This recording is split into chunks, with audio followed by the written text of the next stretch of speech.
कि मैं अर्जुन का वध करूंगा। 12वां वर्ष चल रहा है, 13वें वर्ष के उपरांत जल्द ही वो दिन आने वाला है जब मैं तुम्हारे लिए अर्जुन का वध भी कर दूंगा। तो तुम निश्चिंत रहो, अब चलो मेरे साथ। नमस्कार मित्रों, स्वागत है आप सभी का श्री महाभारत के इस कथानक में। और कहानी पहुंची हुई है वन पर्व के घोष यात्रा पर्व में। और ये कहानी चल रही है one of the most authentic book में से, जो कि आप बोरीसी या गीता प्रेस दोनों पब्लिकेशंस के किताबों में पढ़ के आपको बताता हूँ। कहानी चल रही है घोष यात्रा पर्व में और हमने कल देखा था कि दुर्योधन को बंदी बना लेते हैं गंधर्व। सिर्फ दुर्योधन को ही नहीं, उसके भाई और उसकी पत्नियां, महिलाएं, घर की महिलाओं को बंदी बना लेते हैं। उनका मित्र कर्ण भाग जाता है, शकुनी भाग जाता है, फिर पांडव छुड़ा के लेके आते हैं। और अभी दुर्योधन की अवस्था कुछ ऐसी है कि दुर्योधन बहुत लज्जा में है, वो दुख से एकदम व्याकुल है, वो चल नहीं पा रहा है। पांडवों के पास से थोड़ा दूर आगे निकल के ना वो एक पड़ाव डाल देता है। वो घर नहीं जाना चाह रहा है, वो जाएगा ही नहीं, वो वहीं पर आमरण अनशन करने का प्रयास करता है। इधर दुर्योधन के मित्र जो कि युद्ध छोड़ करके भाग गए थे, कर्ण को चलता है पता कि मेरा मित्र यहाँ पर आया हुआ है। वो भाग भाग के आता है। कर्ण कहता है कि वाह मित्र वाह, आज मुझे बड़ी प्रसन्नता हो रही है कि तुम उन गंधर्वों को पराजित करके, उनसे बच करके यहाँ पर आए हो। तुम देख रहे हो मेरी क्या हालत हुई थी, मेरे अंग अंग से पीड़ा हो रही थी, उन्होंने मुझे बहुत मारा है और मुझे सब कुछ छोड़ के तुम्हारे सामने ही भागना पड़ा, तुम देख रहे हो। लेकिन मैं बड़ा प्रसन्न हूँ कि उन गंधर्वों से बचकर कोई आ सकता है इस सृष्टि में, तो मेरा मित्र दुर्योधन है। अब दुर्योधन की अवस्था आप देख रहे हैं ना, गले रुधे हुए हैं, आंखों से आंसू निकल रहा है, वो चुपचाप खड़ा स्तब्ध है। और कोई आके उसको ऐसी ऐसी बातें करे तो वो क्या करेगा। दुर्योधन शांत है, स्तब्ध है, चुप है, कुछ भी नहीं कह रहा है। कर्ण और बड़ी बड़ी बातें करी जा रहा है कि मुझे पता था कि तुम ये कर लोगे या तुम ही कर पाओगे। मुझे बड़ी प्रसन्नता हो रही है आज तुम्हें ऐसे देख करके, बंधु बांधवों के साथ देख करके, सैनिक तुम्हारे यहाँ खड़े हैं। वाह सुंदर दृश्य है, मैंने कभी पुण्य किए हुए थे कि मैं अपने मित्र को इस अवस्था में देख रहा हूँ, उन गंधर्वों से युद्ध के बाद भी। दुर्योधन ने कहा मित्र। दुर्योधन अश्रुपूर्ण वचन कह रहा है क्योंकि उसकी आंखों में आंसू हैं, गला रुधा हुआ है, अपमान की वो अग्नि में जल रहा है। शायद उसके पास कुछ भी नहीं रह गया है, एक सांप का फन कुचला जा चुका है। दुर्योधन कहता है कि मित्र, जो कुछ तुम कह रहे हो तुम इसलिए कह रहे हो क्योंकि तुम्हें कुछ पता नहीं है, और तुम्हें पता नहीं है इसलिए मैं तुम्हारी बातों का बुरा नहीं मान रहा हूँ। लेकिन सत्य क्या है मित्र, वो सुनो। मैं बच के नहीं आया था, तुम भाग गए, गंधर्वों ने मुझे जीवित पकड़ लिया। मैं युद्ध कर रहा था, मुझे पकड़ लिया गया, मुझे अति पीड़ा दी गई। वो मुझे लेके आकाश मार्ग से भागने की चेष्टा कर रहे थे। इतने में मेरे कुछ सैनिक पहुंच जाते हैं पांडवों के पास। वो अपना धर्म निभाते हैं, वो बचाने की चेष्टा करते हैं, गुहार लगाते हैं और पांडव वहां से आते हैं। तुम कल्पना कर सकते हो मित्र, जिन पांडवों के लिए हमने क्या से क्या किया, हमने षड्यंत्र किया, वो पांडव आते हैं मुझे बचाने के लिए। वो पांडव पहले गंधर्वों से निवेदन करते हैं छोड़ने के लिए। जब गंधर्व नहीं छोड़ते हैं तो वो महापराक्रमी अर्जुन उनसे भिड़ जाता है और उन्हें बड़ी पीड़ा देता है। सहस्त्रों गंधर्वों को एक एक बाण से काट के फेंक देता है और अंत में जो उसका मित्र था चित्रसेन गंधर्व, उसको भी शब्दवेदी बाण मान के पीड़ित कर देता है और उसको छोड़ने के लिए मजबूर कर देता है। जब गंधर्वों से युद्ध में पांडवों की विजय हो जाती है, गंधर्वों ने मुझे छोड़ दिया उन पांडवों के सामने और पांडवों के लिए, तो तुम्हें पता है मित्र क्या हुआ। वो गंधर्व अर्जुन से अपना कवच खोलकर गले मिलता है और गले मिलने के बाद यहाँ कुशल क्षेम पूछी जाती है। और कुशल क्षेम पूछने के बाद जब वो कारण पूछता है अर्जुन कि तुमने इसे क्यों पकड़ा था, तो वो गंधर्व वो बात कह देता है मित्र जिसकी हम सब ने गुप्त में बैठ करके चर्चा करी थी, प्लान किया था, योजना बनाई थी। उस गंधर्व ने सारी बात बता दी कि किस उद्देश्य से मैं और तुम ये सब आए थे। इनकी अवस्था का आनंद लेने के लिए हम सब आए थे। जब गंधर्वों ने ये बात अर्जुन से कह दी ना, तो तुम ये समझ लो मित्र, मैं जीवित ही नहीं रहना चाहता था। मैं ज़मीन को देख रहा था कि कब ज़मीन फटे, पृथ्वी फटे, मैं समा जाऊं, मैं गर्त में मिल जाऊं, मुझे किसी को देखना ही नहीं था। ये मेरा अहंकार, मेरा कुचला गया अहंकार, मैं कुछ नहीं कर सकता था। और अपमान की हद, अपमान के इम्तहान तो ये हो जाते हैं मित्र कि जिनको मारने के लिए तिल तिल प्रयत्न कर रहा हूँ मैं, बचपन से आज तक हमने क्या क्या नहीं किया उन पांडवों के लिए। उन्हीं पांडवों के आश्रय पर आज मैं जीवित हूँ। गंधर्वों के जाने के बाद तुम्हें पता है युधिष्ठिर ने क्या कहा। युधिष्ठिर ने कहा कि तुम मेरे लिए मन में बैर मत पालो मेरे भाई। मैं जिस जीवन की अवस्था में आज हूँ, मैं कभी भी इस जीवन की कल्पना भी नहीं कर सकता था। तुम तनिक कल्पना करो मित्र, अगर वो गंधर्व मेरा वध कर देता तो मुझे वो लोक मिलता, और जिस अपयश, जिस अकीर्ति के साथ मैं यहाँ पर जीवित हूँ, मैं नर्क में जी रहा हूँ। और इसलिए मैंने प्रतिज्ञा कर ली है मित्र कि अब मैं यहाँ से अपने घर नहीं जाऊँगा। मैं किस मुँह को लेके जाऊँगा, मैं क्या उत्तर दूंगा, मैं क्या मुँह दिखाऊँगा। वहाँ पर बड़े और श्रेष्ठ योद्धा बैठे हुए हैं, उन्होंने मुझे कई बार मना करा हुआ था कि मत जाना, और जाने के बाद ऐसा कोई कर्म मत करना। अब मैं क्या मुँह दिखाऊँगा। इसलिए है मित्र, मेरे भाई, मेरे मामा, तुम सब जाओ, मैं यहीं पर रह करके आमरण अनशन करके प्राण त्याग दूंगा।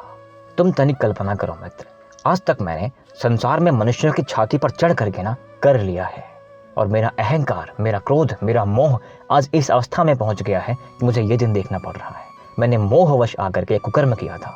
कुकर्म करने के बाद आज जो अवस्था है ना, उसका उत्तरदायित्व तो सिर्फ मेरे पर है। मैं अत्यंत अभिमानी हूँ, मैं शक्ति से हीन हो चुका हूँ, और यही अवस्था के कारण लोग मुझ पर हंस रहे हैं। अगर मैं जीवित रहा तो लोग हमेशा हंसते रहेंगे। उन महाबलवान पांडवों ने जिस नज़र से मुझे देखा था ना, वो अपमानित नज़र मुझे आज भी याद आ रही है, हमेशा याद आती रहेगी। इसलिए मैं जीना नहीं चाहता। इस दुख में व्याप्त दुर्योधन अपने भाई दुशासन को बुलाता है, कहता कि मेरे भाई, मेरे मित्र, तुम एक काम करो, आज से ये राज्य पाठ तुम्हारा हुआ, तुम यहाँ से चले जाओ। राज्य को देखो, ये शकुनी और कर्ण तुम्हारे संरक्षक रहेंगे, तो तुम्हें निष्कंटक जीवन यापन करने में कोई समस्या नहीं होगी, और मैं यहाँ से घर नहीं आ सकता। अपने बड़े भाई की बात सुन करके ना, दुशासन ने कभी अपने बड़े भाई को इस अवस्था में नहीं देखा था। दुशासन फूट फूट कर रो पड़ता है, दुर्योधन फूट फूट के रो रहा है। दुशासन उसके पैरों में गिर पड़ता है, कहता कि भैया ये क्या कह रहे हैं आप? आपके बिना जीवन यापन करने की तो मैंने कभी सोची भी नहीं है। 100 वर्ष तक आप जीवन यापन करेंगे, 100 वर्ष तक आप राज्य करेंगे, उसके बाद ही आप कहीं जाने वाले हैं। और अगर आप नहीं जाएंगे तो मेरा भी वचन है कि आपके साथ यहीं पर मैं प्राण त्याग दूंगा। अब दुशासन और दुर्योधन की ये करुणा अवस्था देख कर ना, कर्ण भी सोचता है कि यार ये क्या हो गया? ये सब कुछ जो हमने प्रपंच अभी फैलाने की कोशिश करी थी, वो तो हम पे ही सारा उल्टा आ गया है। युद्ध हुआ, हमें भागना पड़ा, युद्ध हुआ, इनकी अवस्था हो गई, युद्ध हुआ, इतना खतरनाक अपमान हो गया, और ये अपमान पचा पाने में असमर्थ मेरा मित्र आज प्राण त्यागने की बात कर रहा है। इसी अवस्था का नाम दुर्दशा है। भगवान राम ने कहा था ना रावण से कि मैंने तुम्हारे रथ काट दिए, तुम्हारे सारथी को मार दिया, तुम्हारे घोड़े नहीं हैं, तुम निहत्थे हो, तुम त्रैलोक के विजयी हो, लेकिन मेरे सामने तुम आज अपने प्राणों की भीख मांग रहे हो। इसी अवस्था का नाम दुर्दशा है रावण, दुर्दशा।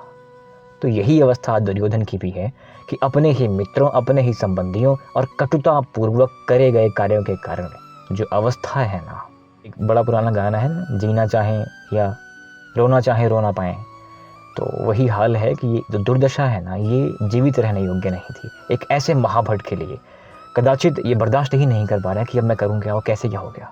अब आप देख रहे हैं मित्रों, दुर्योधन को आवश्यकता है एक बहुत ज़ोरदार मोटिवेशन की, और वो ज़ोरदार मोटिवेशन लेके आ रहे हैं उनके मित्र और उनके मामा। तो शुरू करते हैं महारथी कर्ण। महारथी कर्ण ने कहा कि मित्र ये कैसी बातें कर रहे हो तुम, ये मरने की बातें क्या कर रहे हो तुम? तुम्हें पता है जो जीवित रहेगा वही सुख दुख देखेगा। अब तुम यहाँ मर जाओगे तो तुम राज्य क्या जानो? तुम तनिक विचार करो, हमने कितनी युक्ति से इन पांडवों के पूरे राज्य साम्राज्य को जीने के लिए क्या क्या नहीं किया। अब तुम उसको छोड़ने की बातें कर रहे हो, तुम क्या व्यर्थ प्रलाप कर रहे हो? मुझे तो समझ ही नहीं आ रहा ये कैसी भावनाएं तुम्हारे अंदर आ गई, तुम तो ऐसे नहीं थे। इधर शकुनी थोड़े से उच्च विचार रखता है। शकुनी कहता है कि पांडवों ने जो तुम्हारे साथ किया है, तुम्हें उनका एहसान करना चाहिए, और तुम्हें ये करना चाहिए कि जो उनका राज्य है उनको दे दो सुखपूर्वक, और तुम अपने राज्य में जाओ। यही उचित है, यही धर्म है, अब हमें यही करना चाहिए और चुपचाप हमें घर चलना चाहिए। दुर्योधन लेकिन दीनता की ऐसी अवस्था में पहुंच गया है जहां उसे छोटी मोटी बातें फर्क ही नहीं पड़ रही हैं। आप आ रहे हो, कुछ भी कह रहे हो, हाँ ठीक है जाओ, it's okay, that's fine. Duryodhan शांत होकर बैठा हुआ है। तो कर्ण ने पुनः अपने मित्र का ढाढ़स बंधाने का प्रयास करना शुरू किया और कहता है कि मित्र, जो तुम्हारे राज्य के अंदर आते हैं वो तुम्हें जानते हो या ना जानते हो, उन सब का कर्तव्य है कि अपने राजा की रक्षा करना। तुम इस समय समस्त संसार के सम्राट हो, और ये जो पांडव द्वैत वन में रह रहे हैं वो तुम्हारी प्रजा हैं, तो इसलिए उन पांडवों का कर्तव्य था कि तुम्हारी रक्षा करते। अगर वो ऐसा ना करते, उनको पाप चढ़ता, तो उन्होंने तुम पे कोई एहसान नहीं किया है मित्र, उन्होंने तो बस अपना कार्य किया है। तुम खामखा परेशान हो रहे हो मित्र, ऐसी कोई अवस्था ही नहीं है कि तुम सबको विलाप करना पड़े, तुम दुखी हो जाओ। मुझे तो समझ ही नहीं आ रहा कि तुम ऐसा कर क्यों रहे हो। तनिक विचार करो, जब एक राजा कहीं युद्ध करने जाता है और शत्रु पक्ष उसको बंदी बना लेते हैं, और छुड़ाने वाला उनका सैनिक ही तो होता है ना। तुम्हारे ही प्रजा के तो अंदर आते हैं पांडव, अगर उन्होंने अपने राजा को छुड़ा दिया तो ये तो कर्तव्य था उनका। अब इतनी बड़ी बड़ी बातें करने के बाद भी दुर्योधन के मुख पे तनिक भी कांति नहीं आती है। वो बिल्कुल शांत है, स्तब्ध है और मलिन अवस्था में पहुंच चुका है कि अब ये सारी बातें बकवास लग रही हैं मुझे। जीवन की एक अवस्था ऐसी होती है मित्रों, जहां पर आपको सुखे दुखे समय कृत्वा लाभा लाभो जया जयो। फिर कर्ण कहता है कि मित्र, ये जो तुम कर रहे हो ना, तुम सिर्फ हंसी के पात्र बनने वाले हो। एक राजा को, एक क्षत्रिय को ये सब करना, आत्मदाह करना, स्वयं को आत्महत्या कर लेना, ये उचित नहीं है, ये शोभा भी नहीं देता। तो चुपचाप उठो, मेरे साथ चलो राज्य में, और वहां विचार विमर्श करते हैं क्या करना चाहिए। लेकिन कर्ण की बात को सुनने के बाद दुर्योधन अविचल रहता है। दुर्योधन इज लाइक, हाँ ठीक है, तुम्हारा भी हो गया, अभी दुर्योधन को बिल्कुल फर्क नहीं पड़ रहा कि कौन क्या कह रहा है। वो उस अवस्था में पहुंच चुका है ना जो जड़ अवस्था होती है। अब कर्ण से नहीं हुआ तो शकुनी आते हैं, शकुनी कहते हैं वही बात कि देखो भैया बात ऐसी है, इतना हमने मेहनत करी है, हमने छल कपट किए हैं, प्रपंच किए हैं, हमने राज्य जीता है, अब उस राज्य को छोड़ करके तुम 12 वर्ष 13 वर्ष का वनवास भी उनका पूर्ण नहीं हुआ, तुम यहाँ मरने मारने की बात कर रहे हो, तो ये सब करा ही क्यों फिर? तनिक विचार करो, मूढ़ता त्यागो, मूर्खता त्याग दो, अब चलो मेरे साथ घर में चलो, विचार करते हैं और अच्छा कुछ कार्य करो। ये सारी भावनाएं एक क्षत्रिय को शोभा नहीं देती, इसलिए उठ जाओ मित्र, उठ जाओ। लेकिन दुर्योधन को ये सारी बातें बिल्कुल बकवास लगती हैं। ठीक है, कोई बात नहीं। अब जब यहाँ दुर्योधन ने सोच ही लिया कि अब तुम लोग जाओ और मैं यहीं पर प्राण त्यागने वाला हूँ, उधर उसका भाई दुशासन भी कह रहा है कि मैं आपके बिना जीवित रहने की कल्पना भी नहीं कर सकता, राज्य करने की तो बात ही अलग है। बाकी सभी सामंत जो साथ में आए थे वो सब भी यही कह रहे हैं कि अगर आप नहीं जाएंगे तो मैं क्यों जाऊं, आपसे ही तो हम हैं ना। अब यहाँ सभी लोग, आप समझ रहे हैं माहौल कैसा बन चुका है। एक व्यक्ति रुका हुआ था, अब सभी रुक गए हैं। शकुनी भी यही कहता है, कर्ण भी यही कहता है कि मैं तुम्हारे बिना हस्तिनापुर नहीं जाऊंगा, इसलिए अगर तुम यहाँ आमरण अनशन करने जा रहे हो तो हम सब भी तुम्हारे साथ यहीं पर बैठेंगे। अब आता है एक खतरनाक ट्विस्ट। खतरनाक ट्विस्ट ये आता है कि दानवों को चलता है पता, जो पाताल लोक में बैठे होते हैं, कि हमारे जो डेलीगेशन के हेड हैं, दानवों का मुखिया था, अभी आपको चलेगा पता कैसे। तो दानवों को चलता है पता कि दुर्योधन ने यहाँ पर आत्मदाह यानी कि आत्महत्या करने की चेष्टा करी है, ये अभी आमरण अनशन करके प्राण त्याग देगा और चला जाएगा। दानव कहते हैं ये तो बड़ी गलत बात है, जो हमारी मंशा है, जो कुछ अभी आगे आने वाला है वो तो पूर्ण ही नहीं हो पाएगा, बिकॉज हमारा तो फेस ये है दुर्योधन। तो इन्होंने यज्ञ करा बृहस्पति शुक्राचार्य को बुला के, उसके बाद एक कृत्या नाम की एक राक्षसी उत्पन्न हुई वहाँ से, और उसका कार्य था कि दुर्योधन को वहाँ से यहाँ लेके आओ, हम समझाते हैं। अब दुर्योधन वहाँ पर ध्यान में है, कृत्या आती है, उठा के उसको एक क्षण में पाताल में रख देती है। अब सभी दानव बैठ के उसको बताते हैं कि देखो भैया बात ऐसी है, तुम कोई सामान्य पुरुष नहीं हो, तुमको पाने के लिए हमने पता नहीं कितनी तपस्याएं करी हैं। तपस्या करने के बाद भगवान शंकर ने स्वयं तुम्हारा निर्माण किया है। तुम्हारा जो नाभि के ऊपर का भाग है वो वज्र का बना हुआ है, तो तुम बिल्कुल निश्चिंत रहो, तुम भय को प्राप्त ही मत हो। उसे काटना पीटना मारना बहुत ही दुष्कर कार्य है, तो हमारी तपस्या जो है वो तो व्यर्थ मत करो। हमने ही तुम्हें पैदा करवाया है, हमने ही तुम्हें बनवाया है स्पेशली, और आज तुम ऐसी बातें कर रहे हो, अपनी ही कीर्ति अपने हाथों मिटा रहे हो। एक तो देख रहे हो हम सब कितने प्रसन्न हैं तुम्हें यहाँ देखकर, तुम हमारे प्रतिनिधि हो, हमारे कार्य के लिए तुम यहाँ उत्पन्न करे गए हो। पृथ्वी में जो कुछ हमारा कार्य था ना वो सब तुम लीड करोगे, और तुम्हारे निमित्त ही हमारे कार्य पूर्ण होने वाले हैं। अभी यहाँ लाखों लाशें कटने वाली हैं, अगर तुम ऐसा कर लोगे तो कैसे कटेंगी। इसलिए हम आपसे विनती करते हैं कि आप कृपया ऐसे विचारों को त्याग दीजिए और जो करने आप यहाँ पर आए हैं वो करिए। दूसरी बात, यहाँ के हमारे कुलों के बहुत सारे दानव ऐसे हैं जो पृथ्वी पर अनेक अनेक क्षत्रियों के अंदर रह रहे हैं और वहाँ पर जन्म ले चुके हैं। आचार्य द्रोण, कृप, भीष्म, इन सब के अंदर भी हमारे ही वंशों की आत्माएं प्रविष्ट कर लेंगी। और सबसे बड़ी बात तुम सुनो, जो नरकासुर है जिसका वध कृष्ण ने करा हुआ है, नरकासुर की आत्मा कर्ण के अंदर प्रवेश हो रही है।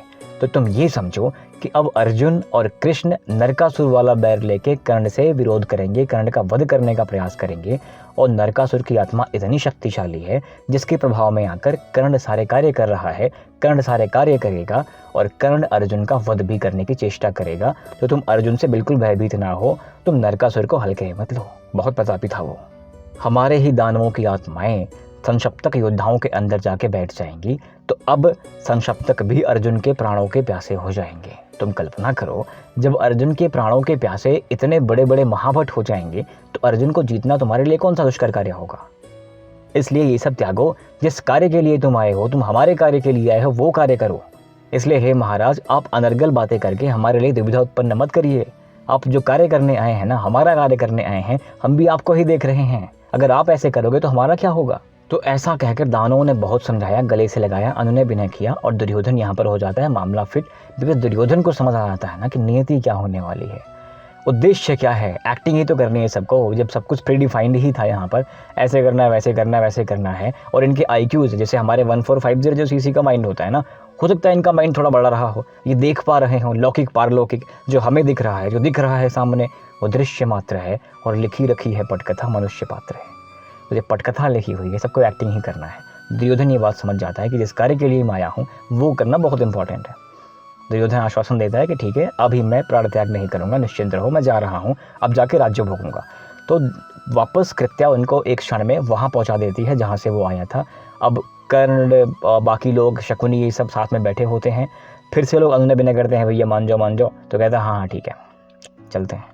अब यहाँ नरकासुर की आत्मा कर्ण में आ गई थी, तो कर्ण ने वहीं पर एक भीषण प्रतिज्ञा कर ली। प्रतिज्ञा उसने करी कि मैं तुम्हें वचन देता हूँ, मैं अपने शस्त्रों को छू के वचन देता हूँ कि मैं अर्जुन का वध करूंगा। 12वां वर्ष चल रहा है, 13वें वर्ष के उपरांत जल्द ही वो दिन आने वाला है जब मैं तुम्हारे लिए अर्जुन का वध भी कर दूंगा, तो तुम निश्चिंत रहो, अब चलो मेरे साथ। और यहाँ महाभारत में उल्लेख भी है कि भीष्म द्रोण वगैरह में भी जब आत्माएं उनकी आ जाती हैं तो इनका भी पांडवों के लिए स्नेह कम हो जाता है। तो इन प्रतिज्ञाओं के बीच और भविष्य में क्या होने वाला है एक झलक लेने के बाद दुर्योधन उठ खड़ा होता है और अपने बंधु बांधवों के साथ, पत्नियों के साथ, स्त्रियों के साथ, अब सैनिकों के साथ, रथों के साथ अपने घर को, हस्तिनापुर को निकल पड़ता है। तो आज के लिए बस इतना ही मित्रों, आपके सपोर्ट के लिए बहुत बहुत धन्यवाद और मिलते हैं जल्द। Thank you very much. जय हिंद।